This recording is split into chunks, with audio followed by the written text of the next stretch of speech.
നമസ്തേ പ്രിയമുള്ള പ്രേക്ഷകരെ, നാം അടുത്തതായി ചർച്ച ചെയ്യുന്നത് നിങ്ങളുടെ ഒരാഴ്ചക്കാലത്തെ വാരഫലമാകുന്നു.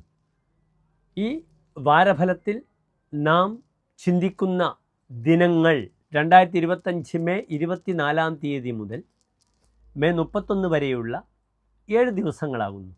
ഒരു ശനിയാഴ്ച മുതൽ മറ്റൊരു ശനിയാഴ്ച വരെയുള്ള ദിനങ്ങൾ, അതായത് 1200 ഇടവമാസം 10-ാം തീയതി ശനിയാഴ്ച മുതൽ 17-ാം തീയതി വരെയുള്ള ദിനങ്ങളിലെ ശുഭാശുഭ ഫലങ്ങളാണ്. ഈ വാരത്തിൽ കാര്യമായി നമുക്ക് ചർച്ച ചെയ്യുമ്പോൾ ഗ്രഹങ്ങളുടെ ചാരവശാലുള്ള മാറ്റം പ്രധാനമായും വന്നത് വ്യാഴം മിഥുനം രാശിയിലേക്ക് പ്രവേശിച്ചു കഴിഞ്ഞു.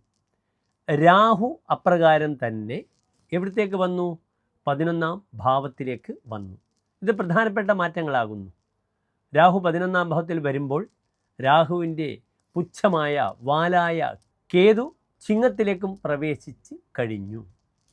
ഇനി കാര്യമായി മാറുവാനുള്ള ഗ്രഹങ്ങൾ, ശുക്രൻ മേടൻ രാശിയിലേക്ക് വരും ഇടമാസം 17-ാം തീയതി 31-ാം തീയതിയിൽ.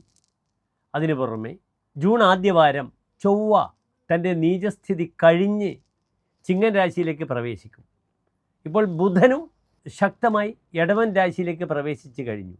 നമുക്ക് ഈ ഗ്രഹങ്ങളുടെയൊക്കെ ചാരവശാലുള്ള സഞ്ചാരം എപ്രകാരം ബാധിക്കും മേടം മുതൽ മീനൻ രാശിക്കാരെ എന്ന വിഷയമാണ് ഈ വാരഫലത്തിലൂടെ നാം ചർച്ച ചെയ്യുന്നത്.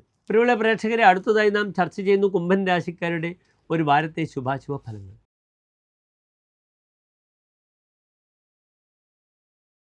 ഇന്ന് കുംഭൻ രാശിക്കാർക്ക് രാശിയിൽ രാഹുവുണ്ട്, 2-ാം ഭാവത്തിൽ ശുക്രൻ, ശനി, ചന്ദ്രൻ, 4-ൽ സൂര്യൻ, ബുധൻ, 5-ാം ഭാവത്തിൽ വ്യാഴം, 6-ാം ഭാവത്തിൽ ചൊവ്വ, 7-ാം ഭാവത്തിൽ കേതു. ഒരു കാളസർപ്പയോഗത്തിൻ്റെ ചില ബുദ്ധിമുട്ടുകൾ വളരെയധികം അനുഭവിക്കുന്ന വാരമാണ് ആർക്ക്? കുംഭൻ രാശിക്കാർക്ക്. ലഗ്നത്തിലെ രാഹു, 7-ലെ ചൊവ്വ. കാളസർപ്പയോഗം നന്നായി ബാധിക്കും. പലപ്പോഴും തങ്ങളുടെ വ്യക്തിപരമായ കാര്യങ്ങൾക്കൊക്കെ വളരെയധികം തടസ്സങ്ങൾ വരും. പാവയെ ലഗ്നതയെ പരാജയ ശിരോരുഖ്, തനിക്ക് പരാജയങ്ങൾ വരിക, ശിരോജന്യമായ നാഡീ ഞരമ്പുകളെ ദുർബലപ്പെടുത്തുന്ന രീതിയിലുള്ള ശാരീരികമായ പ്രയാസങ്ങൾ വരുമ്പോൾ ഇൻബാലൻസ് ആകും. ന്യൂറോ ആയിട്ട് ബന്ധപ്പെടുന്ന ബുദ്ധിമുട്ടുകൾ വളരെയധികം ശ്രദ്ധിക്കണം.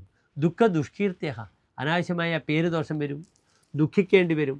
ഇതര ക്രിയാഭിഗമനം, മറ്റ് ചില കർമ്മങ്ങളിലൊക്കെ ചാടിപ്പോകുന്ന അവസ്ഥ വരും. പക്ഷേ ഇവിടെയൊക്കെ നമുക്ക് കുംഭൻ രാശിക്കാർക്ക് ആരുണ്ട്?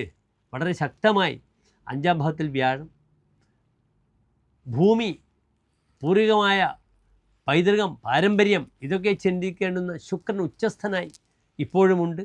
2-ാം ഭാവത്തിൽ ചന്ദ്രനുണ്ട്. ഇതൊക്കെ നമുക്ക് വളരെ നല്ലതാണ്. പലപ്പോഴും ശ്രദ്ധിക്കണം. ദാമ്പത്യത്തിൽ ഒരു മനസ്സുസ്ഥത കുറഞ്ഞ് തൻ്റെ സ്വന്തം ഗൃഹത്തോടുള്ള പ്രതിബദ്ധത അല്ലെങ്കിൽ പ്രതിപത്തി കുറയുന്ന സമയമാണ്. 2-ാം ഭാവത്തിൽ ചന്ദ്രൻ വന്നാൽ അങ്ങനെയാണ്.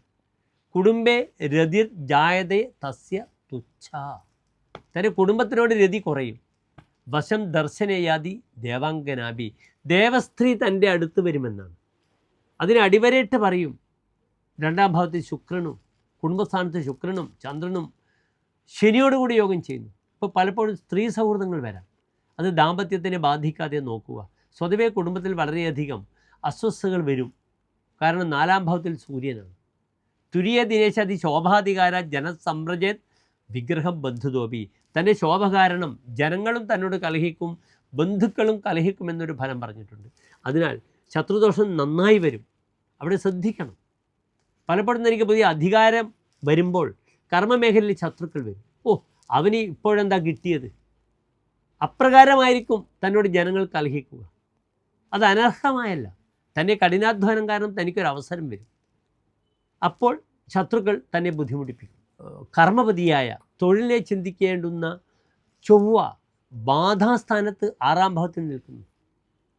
കുംഭസ്യ കർക്കി, കുംഭത്തിന് കർക്കിടകം ബാധയാണ്. അതിനാൽ വളരെ ശ്രദ്ധിക്കണം. ശത്രുദോഷ വിഷയം ധാരാളം വരും. ശത്രുക്കൾ തങ്ങളുടെ കർമ്മം കലക്കാൻ ശ്രമിക്കും. അതിനെ കുംഭൻ രാശിക്കാർ വളരെ പക്വതയോടുകൂടി നേരിടണം. പ്രത്യേകിച്ച് ഈ കാളസർപ്പയോഗം കഴിയുന്നൊരു 10 ദിവസക്കാലം ശ്രദ്ധിക്കുക. അപഖ്യാതികളും അപവാദങ്ങളും തൻ്റെ പിറകെ ഉണ്ടാകാം. അതിനാൽ വളരെ ശ്രദ്ധിച്ച് കാര്യങ്ങൾ നീക്കുക.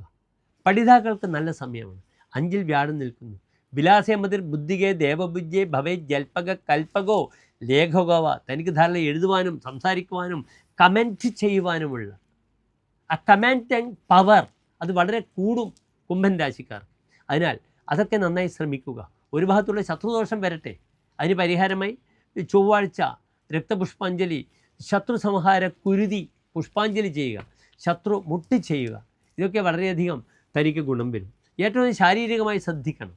പാദങ്ങൾക്കുണ്ടാകുന്ന വൈകല്യങ്ങൾ വരും, വിഷസ്പർശമേൽക്കും, എന്തെങ്കിലും മൂർച്ചയുള്ള കൂർത്ത ആയുധങ്ങൾ തനിക്ക് പാദങ്ങൾക്ക് പെട്ടെന്ന് വന്ന് ഗട്ടറിൽ വീഴുക മുതലായ അപകടങ്ങൾ വരാം. ഡിസ്ക് സംബന്ധമായ ബുദ്ധിമുട്ടുകൾ വരാം. വിഷസ്പർശം ശ്രദ്ധിക്കുക. അത് നായയായാലും അല്ലെങ്കിൽ പാമ്പായാലും അല്ലെങ്കിൽ പെട്ടെന്ന് കുപ്പിച്ചിൽ കാലിൽ തറച്ചാലും ഒക്കെ ഇഞ്ചക്ഷൻ വെക്കേണ്ടുന്നൊരവസ്ഥ വരും. രാത്രി യാത്ര വളരെ ശ്രദ്ധിക്കുക. വാഹനാപകടവുമുണ്ട്. 2 ചക്രങ്ങളുള്ള വാഹനങ്ങൾ, അത് സൈക്കിളായാലും ബൈസിക്കിളായാലും ബൈക്കായാലും ശ്രദ്ധിക്കണം. കാരണം അധോമുഖ രാശിയാണ്. ഇവിടെ കുംഭൻ രാശി ദ്വിപാത് രാശിയാണ്. അതിനാലാണ് പ്രത്യേകം 2 വീലർ ശ്രദ്ധിക്കണമെന്ന് പറയുന്നത്. തൻ്റെ വാക്കുകൾ കൊണ്ട് ആർക്കും ഒരു ബുദ്ധിമുട്ടൊന്നും ഉണ്ടാകില്ല.